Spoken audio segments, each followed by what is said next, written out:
warahmatullahi wabarakatuh. Kembali lagi di video saya. Pada kali ini kita akan belajar bersama mengenai peningkatan motivasi dan prestasi belajar fikih dengan model cooperative learning tipe Student Team Achievement Division pada siswa kelas 9A MTS Muhammadiyah Kasihan Bantul, yaitu dari penulis Ma'ruf Yuniarno. Yuk kita simak bareng-bareng. Dalam ketercapaian tujuan pembelajaran itu sangatlah penting, terutama pada motivasi belajar dan prestasi belajar, yaitu tujuannya ada 6, yaitu yang pertama, guru harus menyajikan pembelajaran yang dapat memberi motivasi sehingga dapat meningkatkan prestasi peserta didik. Yang kedua, peran guru sebagai pelaksana pendidikan, yaitu menjadi motivator dalam pembelajaran wajib dimiliki setiap guru. Yang ketiga, guru harus bisa menjadi motivator bagi para muridnya, sehingga potensi mereka berkembang maksimal. Yang keempat, keberhasilan pembelajaran tidak terlepas dari model pembelajaran yang berkualitas, sehingga dapat meningkatkan prestasi siswa. Yang keenam, guru harus dapat menciptakan iklim kelas yang kondusif dalam mengemukakan materi pembelajaran, karena guru yang kreatif akan lebih dapat mengelola kelasnya sehingga siswa berada pada tahap belajar secara optimal. Nah, pada realita yang terjadi di MTS Muhammadiyah Kasihan, motivasi siswa dan prestasi belajar siswa itu sangatlah masih rendah. Dibuktikannya berdasarkan hasil observasi, masih terdapat siswa yang bermalas-malasan dalam pembelajaran. Dari 34 siswa, hanya ada 5 siswa yang aktif, sedangkan beberapa siswa yang lain tidur di kelas dan berbicara dengan teman sebangkunya. Yaitu intinya dari MTS Muhammadiyah Kasihan, motivasi siswa kelas itu masih rendah dalam prestasi ataupun motivasi belajar siswa.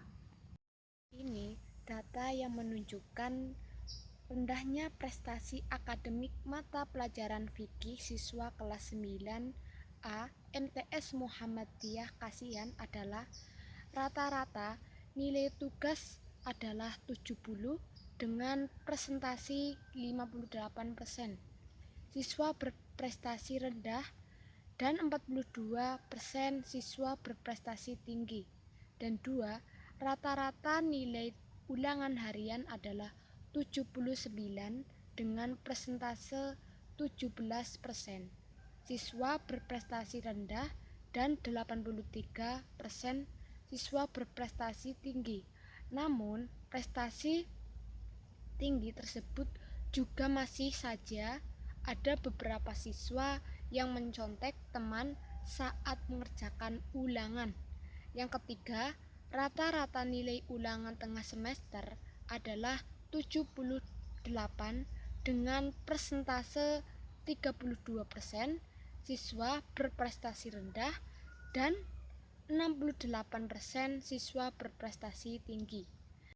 Meningkatkan motivasi dan prestasi belajar siswa yaitu dengan cara melakukan metode penelitian, yaitu penelitian tindakan kelas dengan model cooperative learning dengan tipe STAN atau Student Team Achievement Division, yaitu subjek penelitiannya adalah siswa-siswi MTS Muhammadiyah Kasihan Bantul dengan jumlah sebanyak 34 anak yang terdiri dari 21 siswa dan 13 siswi. Nah, adapun pengumpulan datanya adalah menggunakan teknik berupa observasi yang dilaksanakan dari prasiklus sampai dengan siklus ketiga. Instrumen tes yang diterapkan adalah melalui jenis tes tertulis, sedangkan wawancaranya dilakukan secara acak kepada beberapa siswa, guru, karyawan, dan kepala sekolah madrasah. Adapun metode dokumentasi digunakan mencermati hasil tugas-tugas siswa, hasil presentasi, catatan-catatan siswa, dan dokumen pendukung lain tentang profil madrasah. Sintek model pembelajaran kooperatif learning tipe STAT dimulai dengan 1. Penyampaian tujuan pembelajaran dan motivasi. Yang kedua, penyajian informasi. Yang ketiga, pengorganisasian kelas dalam kelompok. Dan 4. Pembimbingan kelompok. Dan kelima yaitu diskusi antar kelompok. Yang keenam adalah evaluasi, yaitu terdiri dari siswa mencatat penjelasan guru. Yang kedua, yang B, tekun melaksanakan tugas sesuai perintah. Yang C, partisipasi aktif dalam diskusi serta disiplin saat belajar. Indikator prestasi belajar siswa yaitu dengan cara melakukan perbandingan dari hasil wawancara dan observasi, yaitu diukur melalui perbandingan antara prestasi hasil tugas siswa dengan standar kriteria ketuntasan minimal atau KKM setiap mata pelajaran. Karena di sini penelitiannya mata pelajaran fikih, yaitu kriteria ketuntasan minimalnya adalah 75. Setelah itu dilakukan triangulasi data, yaitu tujuannya adalah untuk memperkuat kesimpulan dan hasil penelitian. Setelah didapatkan kesimpulan sementara, yaitu dilakukan refleksi dan evaluasi. Nah, pada setiap akhir siklus. Nah, pelaksanaan siklus dianggap selesai apabila setelah melewati beberapa siklus variabel, yaitu tentang motivasi dan prestasi belajar siswa, sehingga secara konsisten telah terjadi peningkatan. Berdasarkan hasil analisis setiap siklus dari Ma'ruf Junior tentang peningkatan motivasi dan prestasi belajar fikih dengan model cooperative learning tipe STAT, Student Team Achievement Division itu mengalami kenaikan, yaitu dibuktikannya pada siklus pertama siswa mengalami sudah mulai termotivasi pada pembelajaran fikih, yaitu dari pertemuan 1 itu menunjukkan persentase sebesar 30%. Nah, dilanjutkan pada pertemuan 2 yaitu motivasi belajar siswa naik menjadi 59%. Tetapi walaupun sudah mulai meningkat, tapi penelitian itu belum signifikan, yaitu harus dilanjutkan siklus yang kedua. Bagaimana perkembangannya, yaitu dilanjutkan siklus yang kedua.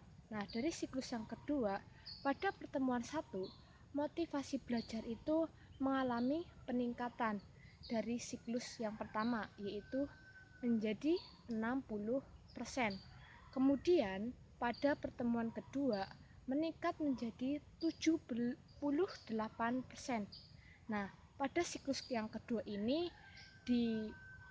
dilakukan yaitu dengan model pembelajaran yang digunakan dalam modifikasi dengan sarana dan prasarana, yaitu seperti memakai slide PowerPoint dan menampilkan video pendek pada awal pembelajaran, sehingga siswa tertarik dengan materi yang dipelajari.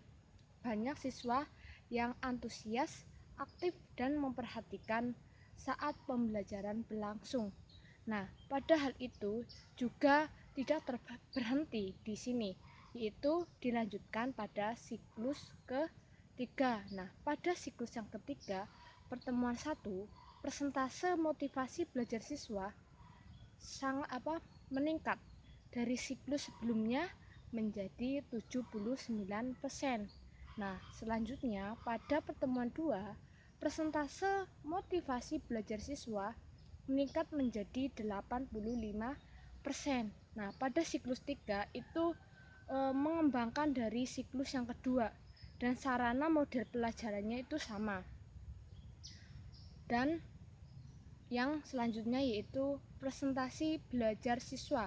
Nah, dari prestasi belajar siswa itu juga meningkat, yaitu ditunjukkan pada prestasi belajar siswa pada siklus yang pertama, pertemuan pertama sebesar 84,2%. Nah, dilanjutkan pada pertemuan yang kedua, prestasi belajar siswa naik menjadi 88,1%.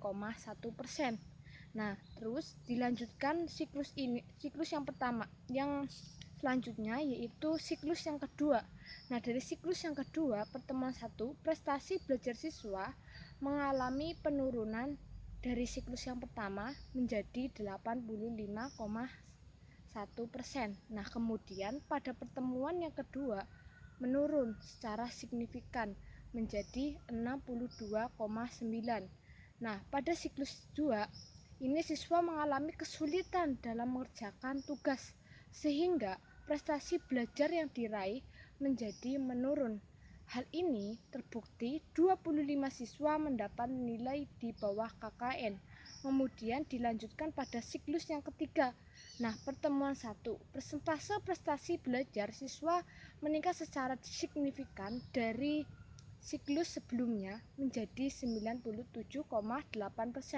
Nah, selanjutnya pada pertemuan 2, persentase motivasi belajar siswa menurun menjadi 98,4%. Jadi, kesimpulannya dengan cara melakukan penelitian tindakan kelas itu dengan model cooperative learning tipe student team achievement division ini bisa meningkatkan prestasi belajar siswa dengan cara melakukan modifikasi agar siswa memiliki ketertarikan dengan berupa perubahan tata ruangan kelas, posisi duduk, media, dan alat pembelajaran, instrumen tes, bahkan penggunaan ice breaking untuk menghindarkan siswa dari kejenuhan. Sekian dari saya. Apabila banyak kesalahan dalam tutur kata atau kurang berkenan, saya mohon maaf yang sebesar-besarnya. Wallahu muwaffiq illa aqwamit thoriq. Wassalamualaikum warahmatullahi wabarakatuh.